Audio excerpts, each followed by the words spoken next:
तेजस्वी यादव जी तो पहले है से उनके पिताजी ही ईंट से ईंट बजा चुके हैं। इस बिहार को उसने जंगल राज का उपाधि दिया। अब इससे ज्यादा ईंट से ईंट क्या बजाएंगे? और ईंट से ईंट जो बजाएंगे तो ये चुनौती वो किनको दे रहे हैं? वो भाजपा को नहीं दे रहे हैं, बिहार के उन तमाम सनातनी को दे रहे हैं, हिंदू समाज को दे रहे हैं।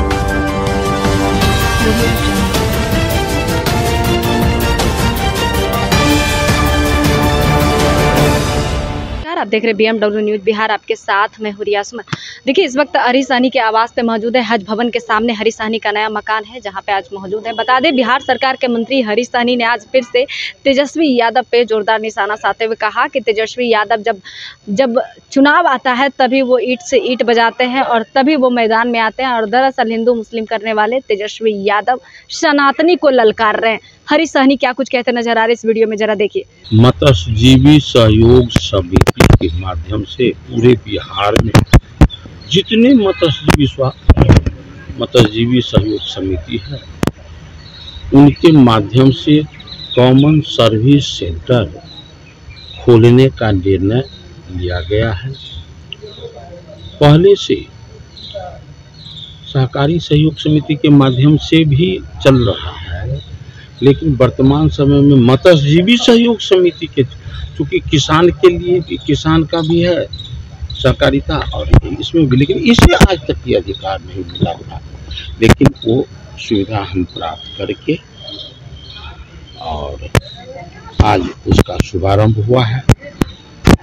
तब जब देश डिजिटल के रूप में देश आज स्वीकार किया है, इसके लिए हम देश के यशस्वी प्रधानमंत्री श्री नरेंद्र भाई मोदी और बिहार के हमारे माननीय मुख्यमंत्री आदरणीय नीतीश कुमार जी को पूरे निषाद समाज की ओर से शुभकामना देता हूँ, बधाई देता हूँ।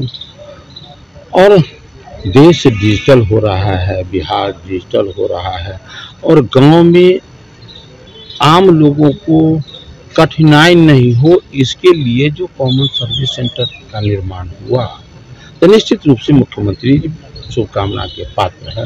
लेकिन खास करके निषाद समाज को आज प्रसन्नता का विषय है पूरे बिहार। क्या कुछ फायदा मिलेगा निषाद समाज को? हम लोग गांव घर में कहते हैं, मिथिला में छठिहार से कटिहार तक, मतलब जन्म से लेकर मृत्यु तक जितना काम आपको आवेदन करना पड़ता है, चाहे वो मत्स्य विभाग से हो या मखाना के क्षेत्र में हो या आपको क्या कहते हैं कि जो जमीन संबंधी कोई कागजात फॉर्म भरना हो, बिजली बिल हो, इनकम टैक्स हो, सब कुछ, बस टिकट हो, रेल टिकट हो, सब कुछ जो है कॉमन सर्विस सेंटर से ये सुविधा उपलब्ध होता है।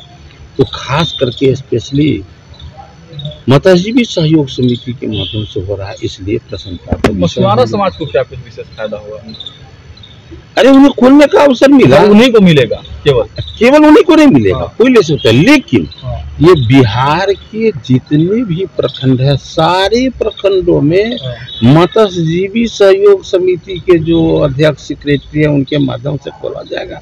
ये निश्चित रूप से प्रसन्नता का विषय है, इससे काफी लोगों को लाभ मिलेगा। अच्छा, बिहार में उपचुनाव है, उसको लेकर भी राजनीति तेज हो गई है, लेकिन कल गिरिराज सिंह का यात्रा अररिया पहुंचा और प्रदीप सिंह ने जो बयान दिया उसको लोग विवादित बता रहे हैं। तेजस्वी यादव कह रहे हैं ईंट से ईंट बजा देंगे।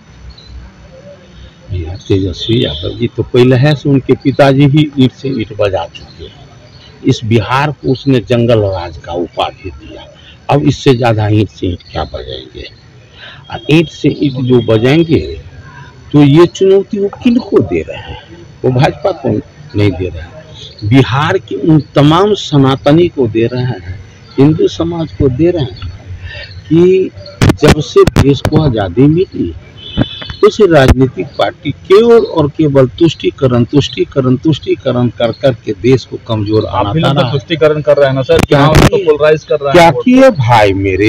अररिया में रहना, भाई अरे सुन तो लीजिए, जब सड़क पर हमारा धार्मिक जुलूस निकलता है तो वहाँ जो है कंकर नहीं, पत्थर नहीं, डंडा नहीं, बारूद और गोली बरसता है, उन समय में इन लोग को जुबान नहीं तो खुलता। सर बात तो यह भी कहेंगे कि बिहार में रहना है तो हिंदू बनना पड़ेगा, तो देश में रहना है तो हिंदू आपको बनना ये पड़ेगा। बात अच्छा लगा ना कि जब कहा जाता है, देखिए होता क्या है कि जहाँ ठंडा प्रदेश है, जहाँ गर्म प्रदेश है, वहाँ कंबल का जरूरी नहीं पड़ता है, लेकिन जहाँ ठंडा प्रदेश है बिना कंबल का काम ही नहीं चलता है। तो कुछ जगह है कि लोग जैसे बुझ रहे हैं कि अब मेरा ही आधिपत्य है, यहाँ कोई हिंदू नहीं रहेगा, वहाँ लोग जमीन बेचकर पलायन करने पर मजबूर है। तो जो कुछ हो रहा है वो पर्दे में है।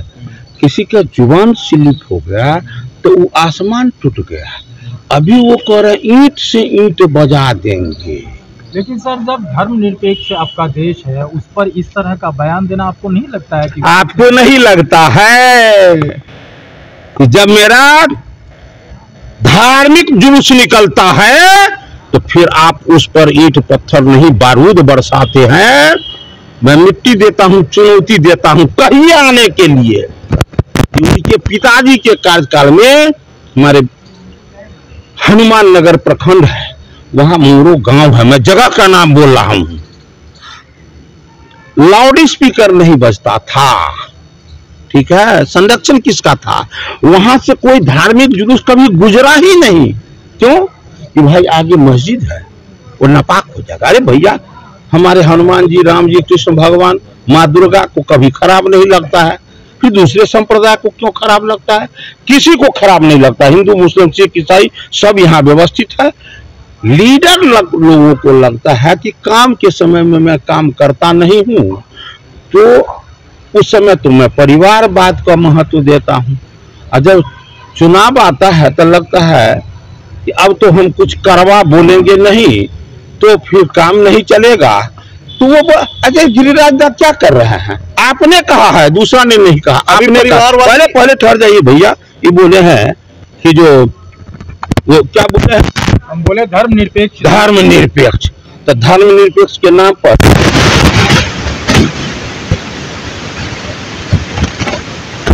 अलग जगा रहे हैं, क्या बुरा कर रहे हैं? आपको बोलने के लिए आपको क्यों मजबूर होना पड़ रहा है भाई? वो अपना धर्म का कोई दूसरे धर्म के, कोई क्रिश्चियन भाई, मुस्लिम भाई कोई कुछ करते हैं, पूरे देश में कभी किसी ने कंकर भी फेंका क्या? नहीं।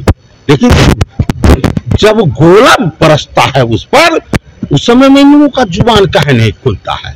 तो क्या कहेंगे अंत में सर, बताइए विपक्ष को। विपक्ष को क्या कहेंगे? कहने के लिए बैठे हुए हैं बिहार की जनता।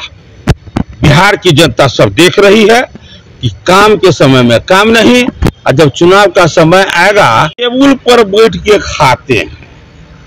लेकिन कोई जरूरी नहीं है कि आप मांसाहारी है तो हम भी मांसाहारी, हम शाकाहारी भी हो सकते हैं, जैसे अभी हम बैठ के खाए हैं, हम शाकाहारी है भाई। विचारधारा कहीं कहीं बीच बीच में अलग रहता है, लेकिन भारतीय जनता पार्टी, मुझे गौरव है कि जिस पार्टी में का मैं कार्य करता हूँ उस पार्टी जो बोलता है वो करके दिखाता। लेकिन परिवारवाद का आरोप तो है आप पर, उस पर आप कुछ नहीं बोल रहे हैं। अरे आप जिससे बात कर रहे हैं वो भारतीय जनता पार्टी का एक कार्यकर्ता है। भारतीय जनता पार्टी को कोई आदमी ये नहीं कह सकता है। दूसरी बात कि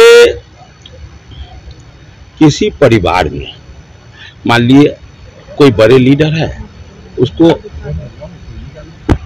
अंत समय में आकर के वो अपना विचार बदल रहे हैं, अपने परिवार को दे रहे हैं, वो आप पूरे एक जगह पर है, जमीन और आसमान का फर्क है। याद कीजिए कुछ दिन पहले तक जब हम विपक्ष में थे तो हम क्या थे?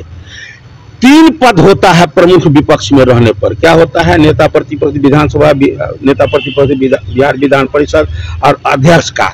हम 3 में 3 जात नहीं, 3 मतलब वर्ग के लोग थे, सब जानते हैं। लेकिन अभी हैं तो अभी कौन है? 3 जात नहीं, 3 पद और 1 परिवार। यह है परिवार, इसका नाम है परिवारवाद। तो आपने सुना, हरीश सहनी ने साफ तौर पे कहा कि जिस तरीके से तेजस्वी यादव परिवारवाद यानी परिवारवाद को लेकर भी उन्होंने बड़ी चुनौती दी कि आने वाले समय में उपचुनाव है और चुनाव में ही पता चल जाएगा कि जनता किसको चाहती है। दूसरी तरफ उन्होंने कहा कि जो एक योजना है हरी सहनी बिहार सरकार के द्वारा चलाया जा रहा है, जिसका लाभ जो है मछुआरा को मिलेगा और जो निषाद समाज के लोग हैं उनको मिलने वाला है। फिलहाल इस वीडियो में इतना ही। नमस्कार। तमसोमा ज्योतिर्गमय गुरुकुल शिक्षा मंदिर संस्थान के साथ बनाए अपना भविष्य। रेगुलर और प्रोफेशनल कोर्सेज, सेकेंडरी और senior secondary courses, law, teachers training courses, pharmacy and nursing के साथ पैरामेडिकल में डायरेक्ट एडमिशन पाए। वेबसाइट विजिट करें या दिए गए नंबर पर कॉल करें। हमारा पता है गुरुकुल शिक्षा मंदिर संस्थान, कल्याण चौक, DS कॉलेज रोड, कटिहार। हमारा वीडियो अगर आपको अच्छा लगा हो तो आप हमारे वीडियो को लाइक करें, शेयर करें और हमारे चैनल को सब्सक्राइब जरूर करें।